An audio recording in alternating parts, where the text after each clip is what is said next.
Now from Hollywood, California, the horror capital of the world, the Boulet Brothers, creatures of the night.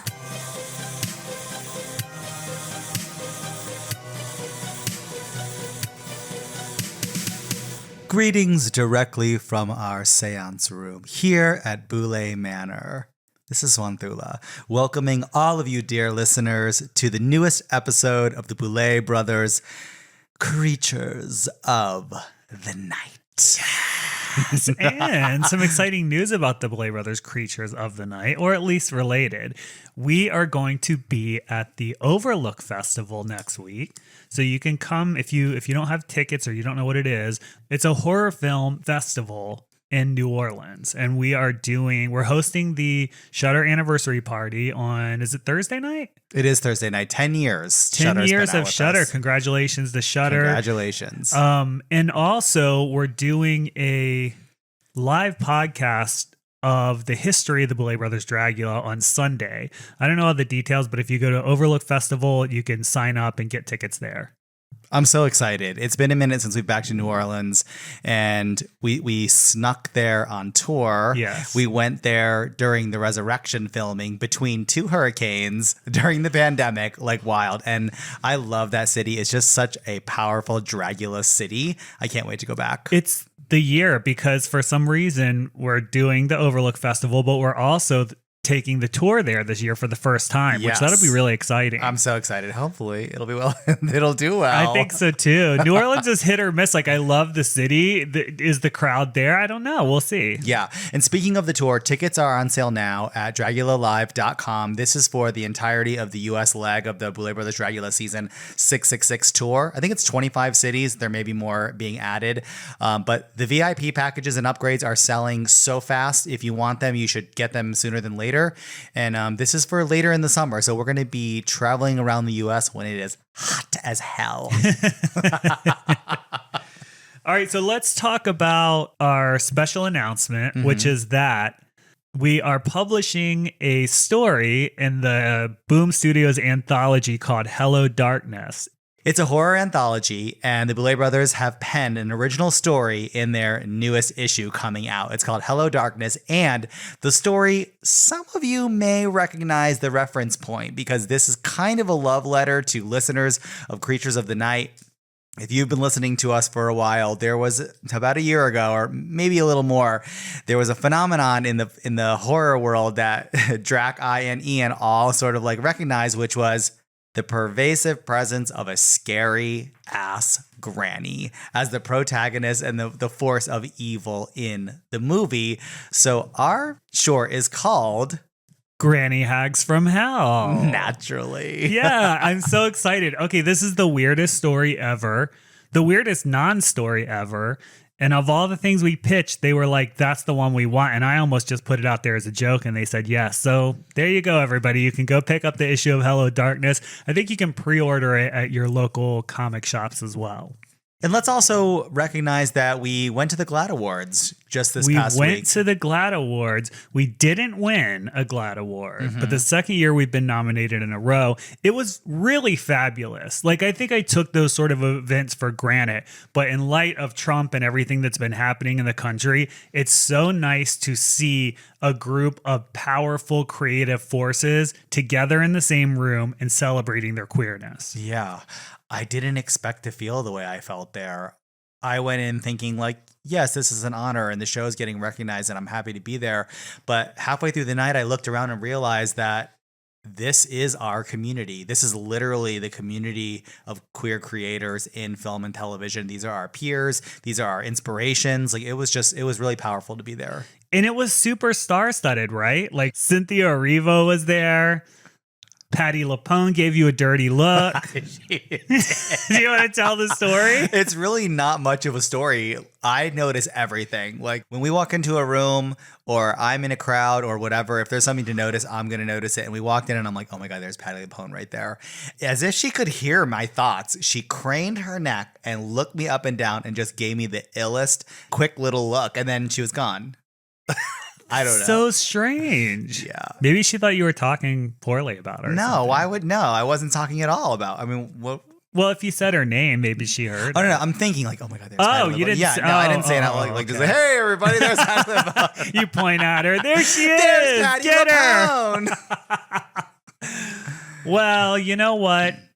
Agatha all along sucked, so whatever. And it won. I know. God, let's talk about it for a minute. What a disappointment. It was a super, super queer show, though. The Yes. representation in that series was over the top, so I understood why they won. Yeah. Don't really understand why Drag Race won, but that's a whole different topic. Well, and they did give us like Down the Witch's Road, which every fag was screaming from the rafters after Agatha came out. All right, well, enough about all that stuff. It's time for us to dig into our Yellow Jackets recap. And for the couple of you out there that don't want to hear the Yellow Jackets recap, you're missing out. You need to join the Junior Mints Movie Club and start watching Yellow Jackets and listening to our recaps like the other cool people that listen to our podcast. Yeah.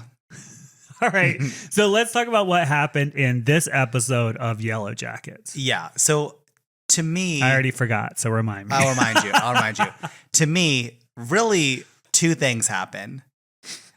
That's what I recall What are because we they? watched it the other night. Okay, number one, Shauna hunts down the daughter of the scientist from the frog, that whole fiasco, Right. and finds out that In Melissa the modern timeline. in the adult timeline, and finds out that Melissa, her girlfriend from the woods, kind of like fell out of visibility, faked her own death. Yeah, and basically started a new life married to the daughter of the scientist, which is like a very weird twist. The weird thing to do, but I think they're alluding more to more mental illness with everyone that was stuck in the woods, including her, even though she's living this quote very normal life. Yeah. She's sort of not because it's all a lie. Yeah, and it's probably rooted in like this fixation of what they did and then somehow how to make it right. Listen to me, I'm like a psychologist now. But that's what I think. And what a showdown. I mean, they had knives out, talking in the kitchen to the point where they were beating each other's faces bloody, and it just like cuts out. It was pretty brutal for Yellow Jackets. Actually, Yellow Jackets does come out with the brutality sometimes. Remember when Shauna beat up Lottie? That was pretty. Oh, that was you vicious. know, or yeah. the I was gonna say the chef. The coach's leg when they sawed it off, and you know when they sawed the chef's leg off. Yes. So the other thing was the adult Shauna bit a chunk of Melissa's shoulder off and was holding it over her mouth saying, "Eat it or I'm going to tell your family who you really are," or whatever. And I just was like, now Shauna has taken a drastic turn, I think. Yeah. Like demented, right? Oh, yeah. Let's back it up and ask that question we asked recently. Do I think Shauna killed Lottie? And I said no. And now it's a definite I don't know. She's off the hook. Yeah, very much so. And then the other thing that happened was right at the end of the episode, this is in the timeline when they're young and in the woods, they're about to get rescued. Like Joel McHale is ready to lead them to get saved, lead them out of the woods. Everyone's packing their stuff. Cue the Brady Bunch music. It's like it's a sunshine day. Like they're getting saved. Mm-hmm. And then Lottie slams on the brake. And I was like, what? I was Oh like, my shut God. up. And they all did react the way I did, which was like, I don't give a shit. You can stay here. Bye. Ridiculous. Like, we're not going to waste 1 second on you. But then Ty says she's not leaving either. And I was like, wait a minute. And then Shauna triples down and is basically like, I'm not leaving and neither are you. Which I'm like, the audacity. No weapons. I'd like to see how she's going to stop. I hope someone finally turns around and beats her ass because she has deserved it for a long time. She really has. I don't care if I was the last person that was still willing to go. If all 9 people were like, we're going to stay here, I'd be like, good luck. yeah. Yeah. Have a great time. Yeah. I hope you live through the winter. I know I will. What does this lead you to believe that might be in the upcoming episodes? You know, they maybe will say something about, I got a bad feeling and whatever. And then some of them will go with the guide and maybe he'll kill them or something bad will happen. I don't know. I really have no clue. What do you think? I'm kind of at a loss. Like, Yellow Jackets throws you the curveballs, and I think that's why we like it. It's very unpredictable. Yeah, I think so too. Well, I wonder how many episodes of Yellow Jackets are left. I don't know. Somebody online said, we don't get Yellow Jackets. LOL. I saw that. Fuck you. We'll be right back.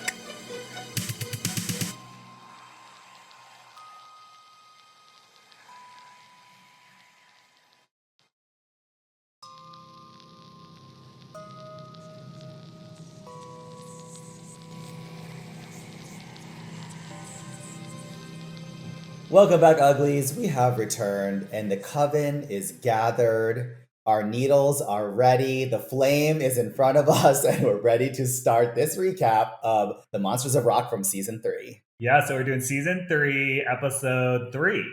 Yep. And I think we should all prick our fingers right now and rub it on the keyboard. Yep. In the immortal words of Hollow Eve, a blood ritual. Yay! Yay!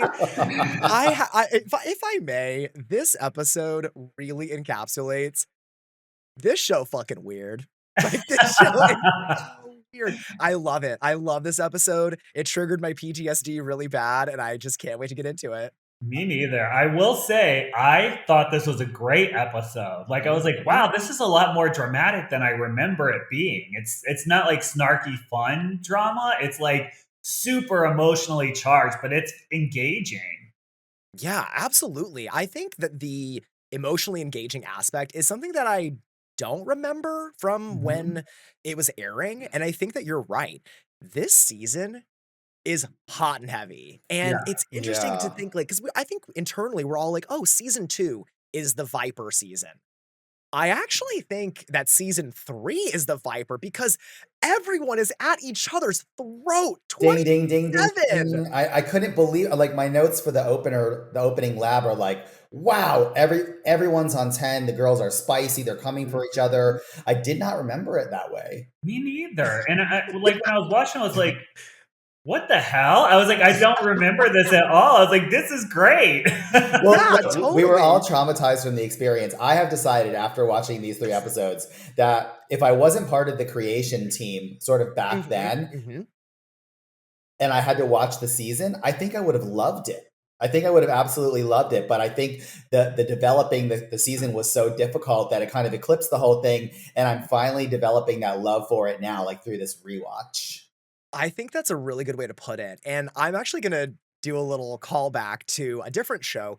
It's almost giving season 3 of The White Lotus in a weird way where, like, oh, how do you figure? Okay, follow along. Let's get ready for my, like, jerk off brother time. Wait, I got it. Let me take a guess. Oh. I didn't fuck my brother. My brother fucked me. Yes. Oh, that's good. Yeah. Work. So for those of you who, and no spoilers, but I think that seasons 1 and 2 of The White Lotus are kind of like fun and campy. Like, there's a lot of like, ooh, like, who's gonna fuck who drama. And season 3 of The White Lotus is really dark. Like, it's getting to a point where I'm like, oh, mom, we got guns and stuff. And that's how I'm looking at season 3 of Dragula now. I'm like, oh my God, this is not campy. Like, this whole experience is really dark and intense, and it's awesome. Hey, I see it. You're right. And everyone on season 3 brought their guns to set. Like, they're just ready to fire off and pop off on each other left and right. And they do. Yeah. Let's get into it. Before we get into the actual episode, let's talk about our opener, which is the progressive narrative that we've gathered our coven to rebuild ourselves and our power and to crown a new super monster. I think it's fun because it's a throwback to that, like, 80s satanic panic, like rock and roll and heavy metal is by the devil. That's like 100% what that opener is about. Exactly. Yeah. I'm just looking at our guests because that is like a rogues gallery right now. Like, back then, I'm like, these are our friends. And today, at least 2, if not, or 3 or more of them are kind of like frenemies/enemies. Like, I don't know how to put it. I think that's a pretty delicate way to put it. I think frenemies/enemies encapsulates a few of those names there. I'm watching and I was like, oh, this bitch is in there. Oh, her too. Ugh, that. Oh my god, that knock, knock, knock. I'm like, there's another one. Well, speaking of the knock, knock, knock, I have to give Drac her flowers because Mhm. oh my gosh, when the couple comes up, Margaret, John, like your delivery is so funny. And it's just, I really think, again, I'm like, people who don't understand what's happening from the intros, and maybe it's because we're a part of the planning and all of that, but I'm like, turn it up to 11. It's rock and roll, satanic panic. Let's go. Like Right. there's a blood ritual. I'm like, how could it be any clearer? It's Yeah. awesome. Yeah. And I think Drax's performance really fueled John's reaction because I thought the acting was kind of good. I think those were the Yeah. only two moments where the acting was good in that intro, but at least it was there. All right, so we jump into the lab and everyone's gathered around the table and they're talking about who is going to walk back into the room. What'd you guys think? Time for polka. Time for not polka. Okay. Again, I thought like season 3 was the get along gang. It No. wasn't in this episode. Oh my God. They were like downright mean. Yeah. Yeah, I think we said this a lot with season 2. I'm not judging anyone on this cast. So much time has passed. Some people are very different. Some people are exactly the same person that they were. But I do think to effectively critique the show, we got to call it out. Some of the shit that comes out of Dahlia's mouth is unbelievable. Like, I'm like, oh my God, like Myrna, chill the fuck out. But I love it though at the It's same so time. good. Oh yeah, like A+ television, everyone. Yep. I didn't remember how Priscilla went so hard for Maxie, just shredding Maxie. And I think it was fueled because she was attracted to Saint. Okay, that aside, but she was like, you and your cardboard bullshit and the burlesque and your Three Musketeers outfit. I was offended. Like, you shouldn't be here. And I was literally the Yovska grasping my pearls. Like, I kind of couldn't believe it. Yeah, Priscilla is an interesting character in this particular part of the season because I think that, first of all, I love Priscilla. Like, I love Priscilla's drag. I think she's a great addition to this cast. But I also think that Priscilla maybe is trying really hard to find her footing with like who she is kind of personality wise, because there's this one read where she's talking about why Saint should have stayed, but then also how cool Yovska is. And it's like, and Yovska's bat runway, I mean, that was awesome. Like, I think we all agreed that bat runway was not great, but it's cool. It's cool. Just my thoughts. I love it. I love it. And then I did not love it. And now I love it. Like, even though and we didn't talk about it, but one of my favorite lines from that episode is like, well, your ass is like misshapen, right there in the judgment. You're like, I think you should call your plastic surgeon. I mean, again, I'm like, So good. what the hell? Like, I do not remember that, like, us talking to them, that way. But it's hysterical because I saw a meme of that exact statement you said the other day. Like, and you're just so deadpan about it. You're just like, well, your ass is like misshapen. Like, wow. Granted, it was pad, so it's a fair critique. But Yeah. It's so good. Well, they learn the new challenge is the Monsters of Rock, and we, in our wisdom, because we're smarter than them, decide who was going to lead the band and what the teams would be. And it didn't seem like everyone was happy. They were kind of like, I think, holding their breath about, how are these personalities going to sort of come together? And I think once they separate, and you have Coven who stays in the lab, and then you have Slag who goes up on stage to rehearse first, it's like opening lab 2.0. Like, they're going at each other again, just in different ways, or like talking shit about the other band. Like, this is just not the way I remembered season 3. Like, they're really going for each other. Yeah, absolutely. First and foremost, I didn't remember this episode until the bands got split up. And then it hit me like a wall of bricks. I was like, oh, it's this episode. Right. Got it. And I just had these flash forwards of like what's to come. But speaking about this sort of reopening lab again where they're separated, I think this is really the first time that we see on a season of the show that's like, when you really separate people, they're like, the claws come out, and also just everyone's true feelings, because what I'm really proud of this cast for is no one holds back. I'm like, if I thought they held back when we were filming, I'm like, you sure didn't now.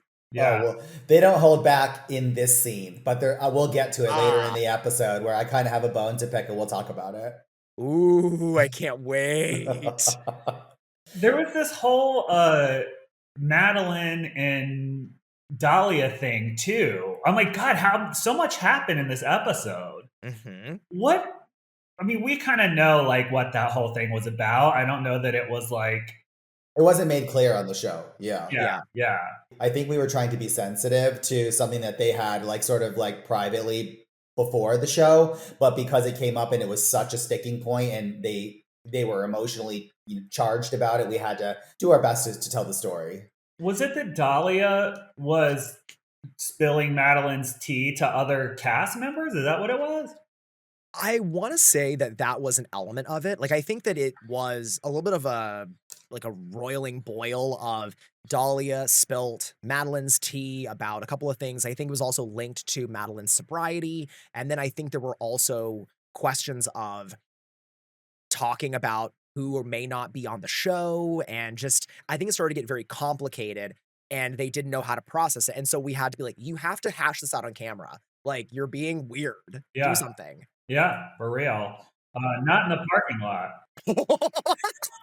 Well, not yet. Hash it out on the camera. And I'm like, if you're going to do some shit like that, you need to call production. If you're going to try to beat someone's ass in the parking lot in front of everybody, you better call the camera crew. Find a sound person. Not after the fact. Oh, Ian, so-and-so tried to beat my ass. Like, no, you need to be like, sorry, pause. We're going to wait until they get here, and then I'm going to beat your ass. Seriously, y'all want people to remember this season? Let's just sit tight for 10 minutes until they get here. Mm-hmm. You guys are really feeding the children with these comments about the parking lot fiasco.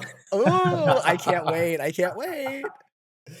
Okay, so probably my favorite moment of the episode, we have Hollow and Yovska and that team in the lab, and they're basically talking shit, and Hollow's kind of like, oh, it's ironic that Dahlia was going so hard for Maxie, and there was a sticking point, like, if you're going to say something, say it to my face. I don't play games, I don't do bullshit, I don't do drama. If you're going to talk about me, don't say it under your voice, say it right to me. And I mean, and Dahlia was that clear and pointed. But then they walk in the room and you get my favorite talking head. Yovska's like, so we're talking shit about the other team. They walk in and I think they heard, which I love Yovska. I wasn't sure last episode and now I know I love Yovska. But this confrontation between Hollow and Dahlia is volcanic. Like, you could just feel the tension in the room and it's not short-lived. Like, it kept going and I was uncomfortable watching it. I was uncomfortable, but I do have to give it to Hollow. There's one line where I'm like, you smoked Dahlia's ass. And they're going back and forth. And Dahlia's like, well, I'm not used to being subjected to other people's feminine products. And Hollow goes, and I'm not used to being subjected to glamour. Yeah.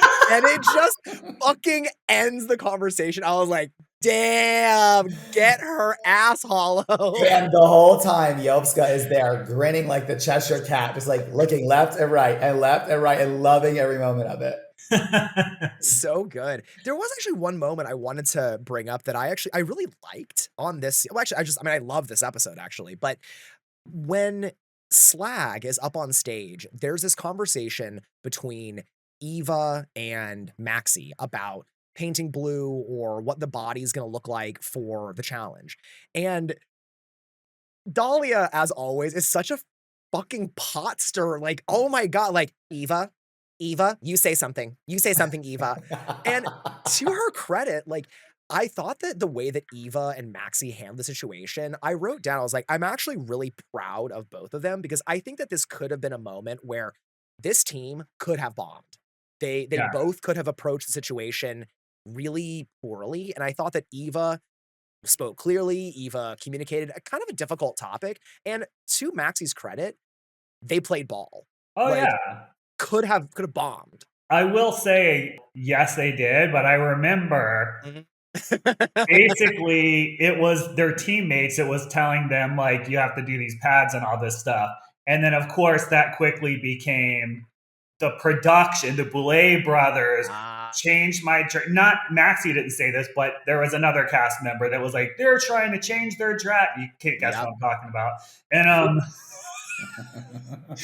and you know that's the kind of thing why we were so over this season, because I'm like, that did not happen. Totally. I happen to like the way that Maxie presents, and I think it's really cool, and that's the kind of drag we want to celebrate. So I was like, it was just uncool. Yeah. As a sidebar, a little BTS moment that people may not know.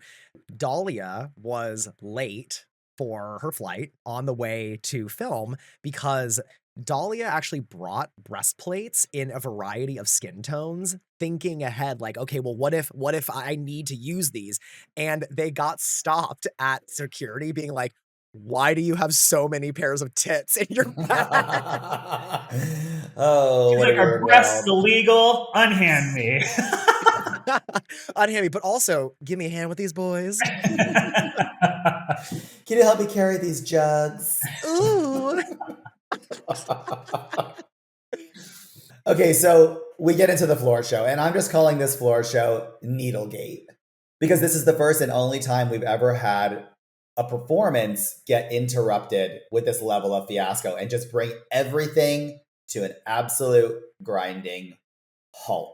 Well, I want to talk about that, but first, I want to talk about the individual floor shows because they were good. Yes, that's true. Okay, yeah, let's do that. They were good. I mean, Hollow's outfit was incredible. It was so noir. So was Dahlia's. I thought Dahlia looked really great too.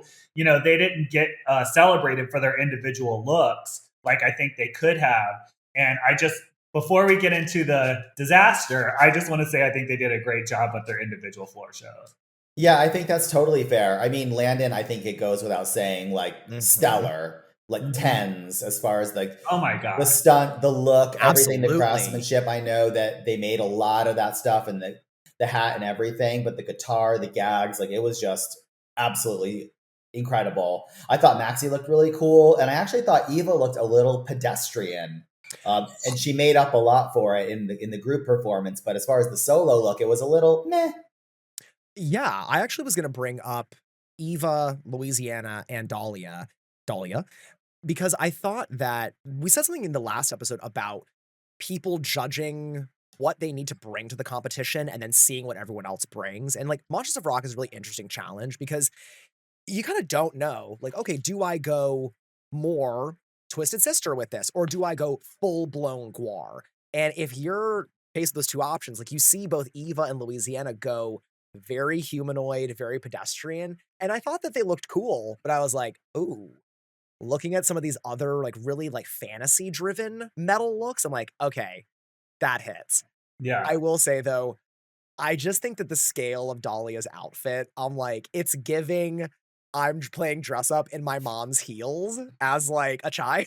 So, I get that with the dimensions of the armor and then her actual body, but for some reason I almost thought it looked sort of exaggerated in a cartoon kind of way. I don't know. I was into it. But I also think Eva performed really well, even in her individual floor show. Her look was a little on the mark for a rock show, but I did think her movement was very authentic, and she was feeling it. Yeah, I agree.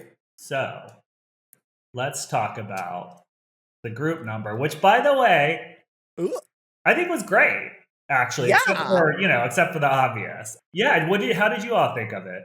I thought that Slag was awesome. I thought that Slag was incredible that day, and watching them again, I kind of squeal with delight when I see the competitors make space for each other and everybody gets a moment and no one's trying to like upstage anyone else. And, they made room for everyone in the group.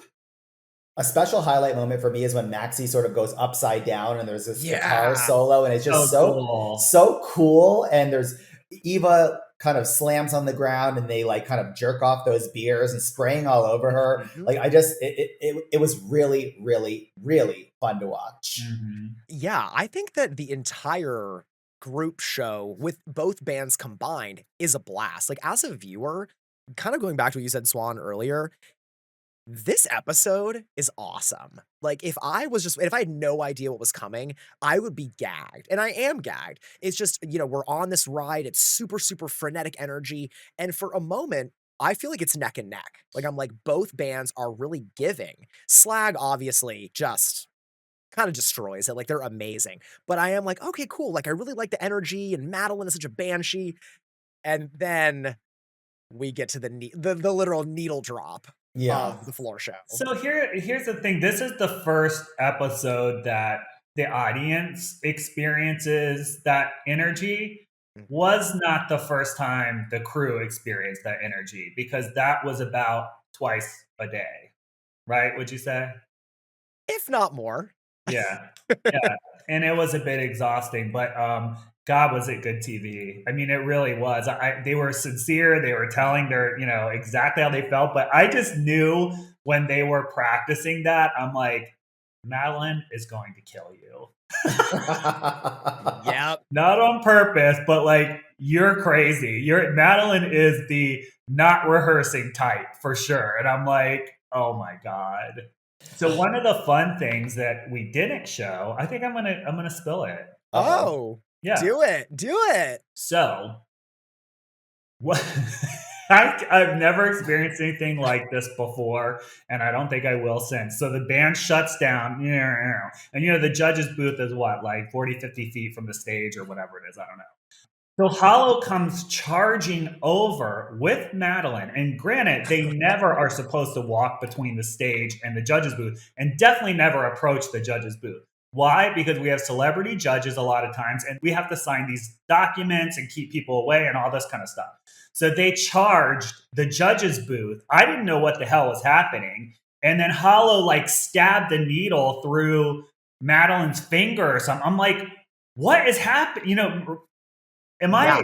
Do you have anything to add to that? No, you're remembering, and I think what it was I don't think the blood ritual at the beginning of the show, that the juice was not worth the squeeze. It wasn't the dramatic blood ritual moment that I think they maybe had in their fantasies. And then the needle fiasco, and at the end it was like, oh, did Henry Rollins see what we did and charged him and stabbed through Madeline's thumb, like blood gushing, just to show that it was real. I think that it wasn't staging, it wasn't playing, that it was real, and somehow that would maybe score points. I guess I feel like if your show didn't go how you intended, I don't know that the appropriate thing is to charge the judge's booth and stab someone that close to the judge, to the booth. But that's just my opinion. You never know. Yeah. It's weird watching that scene again and knowing that that's a piece that ultimately got cut, because we have all of that on camera. Like, it's all happening. And I just remember, it's like you see things and you relive them in slow motion, and just turning around, and Drac used the word charging. I mean, literally charging through this area. And I'm like, I turn like, no. And I just see Hollow and Madeline running towards the booth. And it's like, oh my God, what is going to happen? Like, literally, what is about to happen here? Yeah, everyone was so emotionally charged on the season. And I mean, you see when Madeline has a meltdown in a future episode, I never knew what they were going to do.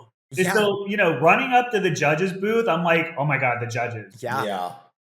I want to say this, though, in a little bit, maybe it's an excuse, I don't know, in Hollow's defense. When you go on stage, that could be a high tension moment, especially if you have stunts and gags, and even if you're well rehearsed. There's a lot of anxiety that goes with that, and that anxiety usually fuels the performance. At least it does for me. But there's something really different that happens when the cameras are rolling. When there's like 6 cameras on you and everybody's eyes in the room, like, 30, 40, 50 people just kind of like paying attention to what you are doing on stage. I think it could explain why a seasoned performer like Hollow Eve had that sort of break moment where you basically broke the golden rule of performing, which is the show must go on. You never stop. I think they would have never done that if left to their own devices. It was because of Madeline. And I think they didn't know how to react to a fuck up like that, because they wouldn't do a fuck up like that. So it probably just shocked them. But at the same time, the show must go on. Mhm. Yeah, but I get it. I get it was like, look, this is authentic. I'm really doing these things and I want you to see it. Now in hindsight, I get it. At the time, I was like, what is happening? And, it's after the floor show ends. And I think before we go into the next segment of the show, we see a lot of confessionals. And this is where my bone to pick starts to show itself, because I do have to give the credit to this cast of season 3. They have been very emotionally charged and sharing their opinions about everything. 99% of the time. But there is 1% of the time. And I think everybody handles Hollow with kitten gloves. Because in the talking heads, in the confessionals, they're like, Louisiana's like, oh my God, I can't believe this happened. If I have to go up extermination because something that happened with other people in my band, I'm going to be pissed. And Landon is like, oh, you never stop the show. I'm shocked. Everybody chimes in and how shocked and upset they are. Fast forward to, we'll call the cauldron. I don't think we called it the cauldron then. They're like, Hollow's like, I'm upset. I feel like I let my coven down. And they're like, no, honey, You didn't let us no, down. of course. No, we understand. It's fine. And I'm like, that is bullshit. And that's how they were. They would complain to production and then go around and kiss people's asses. Not all of them, but some of them did. And it was annoying. Yeah, I think there was a definite us versus them mentality that started brewing at that time that just made things difficult. And just to speak on this particular situation here with Hollow backstage, I think that we see it on camera. Hollow has a big personality, and I think I know that Hollow is also very smart, and I think that Hollow is someone who you don't really want to tussle with. A lot of people, Dahlia does, and they sort of battle, but I think that other people were afraid to. And I agree with you. yeah, I think that they were afraid of being the only one, especially in that environment. And I just wish that someone would have had the guts to say, actually, Hollow, you fucked this up. And it's not personal, but you did fuck this up. Yeah. Like, your first termination. The same thing happened with Yovska too, because Yovska was really upset, which I understand you want to be there for them, but all this shit everything was saying to, I'm like, you all, this is a competition. Competition. You can care about each other, but like someone's gonna fuck up, someone's gonna win. I mean, that's just what it is, and it's not such a. I agree with you, but I have a soft heart, and when Yovska is being so endearing, and really I have to give it to them to be that vulnerable on camera, because I believed every single word of it. Me too. They were trying so hard to give us what we wanted, and it's embarrassing, and all of that stuff coming forward. Like, I immediately felt empathetic. And kind of proud of them to be that vulnerable. I feel that way too, but I think it also gave us a little insight into maybe their internal dialogue, because that's when we started to see Yovska interpret their placement as a validation or a lack thereof of their drag, which was not the case. Yeah, and I think Lou really shows her colors as a nurturer, and I think a lot of people love Lou for that. I love Lou for that. But Lou was basically saying what we eventually say. I'm not sure if we're doing it in season 3 yet, but we're not here to judge your drag. It's subjective, it's art, but we are judging you on the challenges that we put before you. And I think that's a way to say, you're an artist, we love you, we cast you for a reason, and maybe this just wasn't your challenge. Don't internalize it and make it about your own value, because you are valued. You're on a cast of 12 people, and hundreds of people audition for this show. So there's love there. Absolutely. And you do say it in this episode. I don't know if it's in every, I think it is a thing throughout the entire season, but that it definitely gets said in this episode. I am going to play a little bit of devil's advocate here, because I agree with you. Like, I think that the moment between Louisiana and Yovska is super touching, and I'm really happy to see it, because I think that it's true. I do also think, though, that there is something that happens to competitors when they're like, I have to show my drag. And sometimes I'm like, I don't know that you're thinking in the right lane when it comes to a challenge that's like Monsters of Rock. It's a legacy challenge. The challenge issued is big arena bands and American metal. Yeah. And then you're like, I'm going to flip the script and I'm going to do J metal of the 90s. And I'm like, you just can't expect, and this is not just for Yovska, it's for anyone. You just can't expect a panel of judges to have the same base of knowledge as you. I think that it's a miscalculation.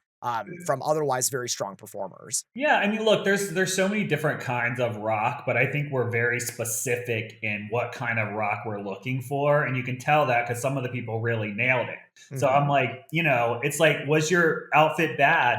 No. Was it executed badly? No. Was the crafting good? Yes. Did you look like a blue jester? Also yes. And that has nothing to do with the rock and roll show. And for that reason, Yovska was one of the 3 that had to face a new kind of needle and get their tattoos. And I love the curveball that we come up with because we are sadistic and twisted, and that they wouldn't get to pick their own tattoo. We wouldn't pick them. They would pick them for each other. And I thought this was great.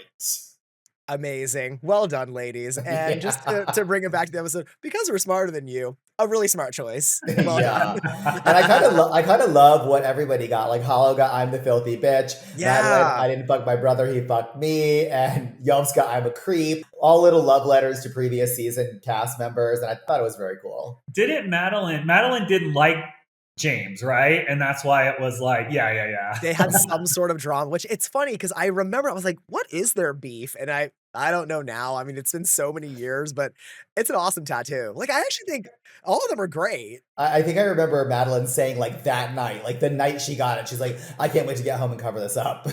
I don't think she ever did. I'd like to know. I don't think that anyone has ever gotten a Monsters of Rock tattoo covered up. I don't know if they have either. I'd be curious to see. Well, this episode was great. The cast were on fire in so many different ways, and it was a total emotional roller coaster. And ultimately, I think when people hear us say, oh, maybe season 3 isn't the best or whatever, it actually is great. It's really good, actually. But we were there for the behind the scenes, and the emotion did not stop when filming went down. It continued at all hours of the day and night, and it was exhausting. Agreed. Exhausted, emotionally drained, and in need of another commercial break. We will be right back.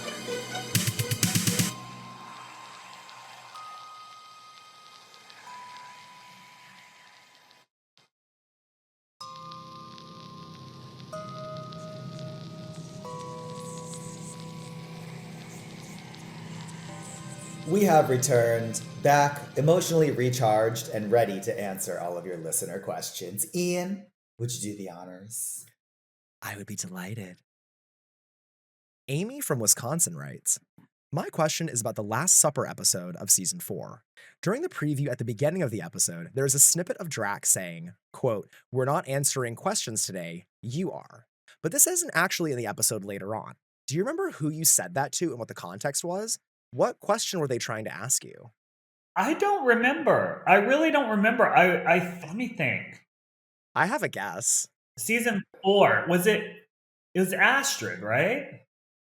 I was going to say either Astrid or Mary, but because those are the 2 central big drama characters I can think of from that season. The one thing I remember when Zava started rearing up and mentioned Sigourney's mom, Swan was like, stop. And it was just like, I just think it was cruel. It would be cruel to attack her mom who just passed away. And so that's what we put a stop on. And some of the cast was mad. They're like, why did you stop Zava? You silenced them. I'm like, because that's foul. Well, I'm not sure what she was going to say. I really don't know that she was going to attack anyone. But when the words Sigourney's mom came out of her mouth, I'm like, that is inappropriate. We are not talking about that. I mean, maybe that's what it was. I don't know if you were reacting to that too. I don't know. I feel like Astrid asked something about why they went home or this or that or whatever. Yeah, I don't remember. We like roll the tape back, and it's actually just I'm like, hey, when is lunch? And you're like, we're not answering questions today. Yeah, lunch used to be like a 4-letter word. I hate lunch. And now lunch is great. Yeah. Jimmy from Alamo, New Mexico writes, my family, me, my wife, and our 2 teenage daughters will be at the show in Phoenix this year. We are making custom matching shirts. If it's not too personal of a question, what size t-shirt do the 3 of you wear? I want to make you all shirts from the New Mexico branch of your Dark Coven. So, I'm a little offended that you have to ask. Oh. Right? Okay. Obviously, it's 3 smalls. Mine is an adult small. In all seriousness, though, it's probably a small, a medium, and a large. Right? Swan, have you been eating good? No, but you have.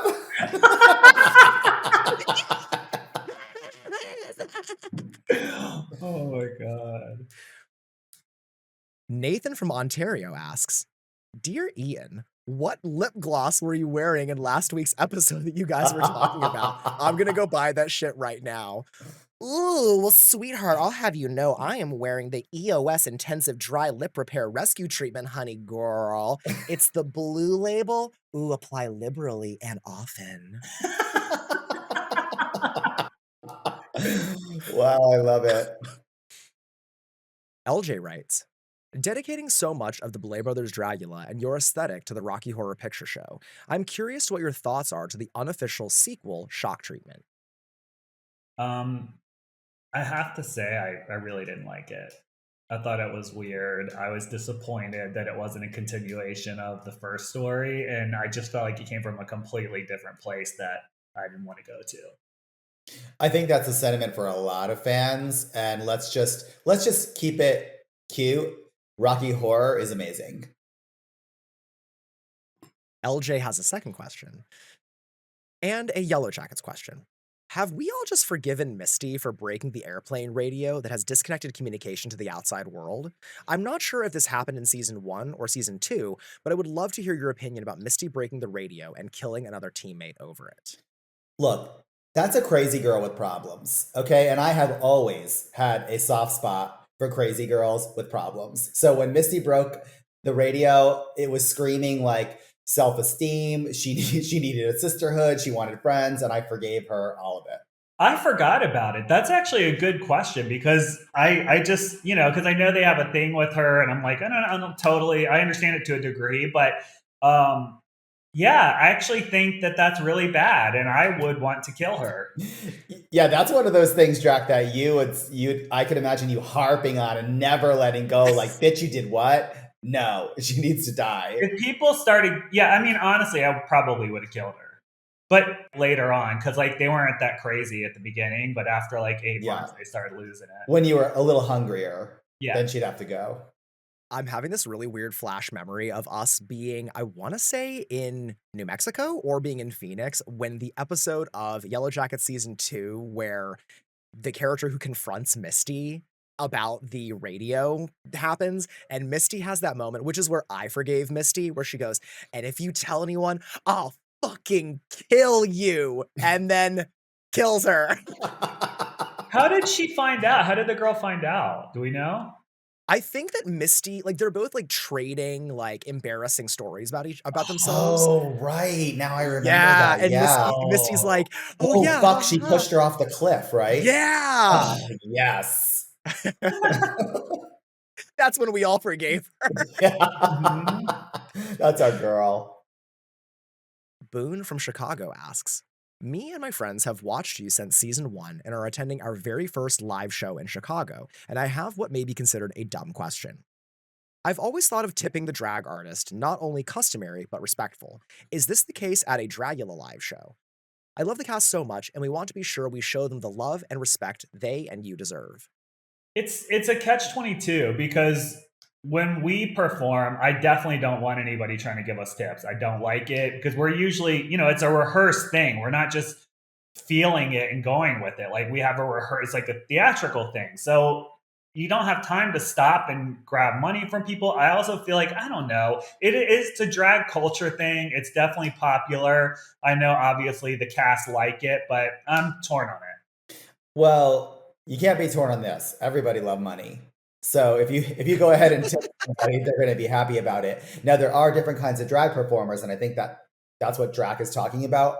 Our shows specifically, like when the Boulet Brothers perform, it's usually very blocked out and timed with the music and theatrical. So to break and accept tips, even though we appreciate that kind of acknowledgement, we wouldn't want to do that because it would break the integrity of the show. And the show is what we're doing in the moment. It's the most important thing, more important than money. I do think there's something else just to say, and I don't know how the Chicago date is going to be specifically, but the Dragula tour show has sort of evolved and changed over time, and I'm excited to see what y'all do for this one. But in seated venues, there's not really an opportunity to do that. Yeah. It's not your traditional I'm at the tip gig kind of show. It's more of a theatrical experience, at least it has been in the past. So just it may not even be a thing that you have to consider because you may not have the opportunity to do that. One of my favorite memories is of Raven at Mickey's. And she was hosting. She went backstage and put on this like granny, I don't know, like smock dress that had gigantic pockets. And she went around that room and basically just harassed everyone to give her money. And they did it willingly. And she filled her pockets with money. So I'm like, I don't know. It was kind of genius. I want to thank you, Boone, though, for being respectful and asking. I do think the competitors would love not only the money, but also just the acknowledgement that you're supporting them and you're behind them and you're tipping them. And I'm sure they would love that. But I also want to say you should be very excited because you've been a fan for a really long time. In Chicago, the Chicago show is always a banger. Like you are in for a wild experience.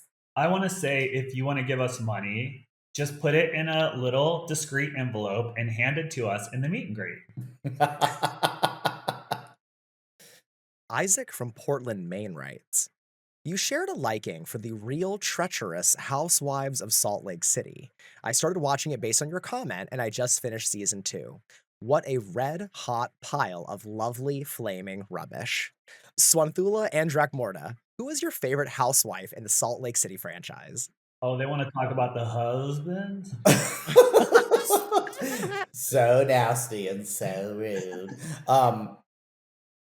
If you like Salt Lake City season 2, just stick with it because, girl, it gets better. It gets crazier. Like it gets so good. Like the last season, Salt Lake stood out and outdid itself and so many other franchises last season. I didn't think they had it in them. That season was one of my favorite seasons of any Housewives, period.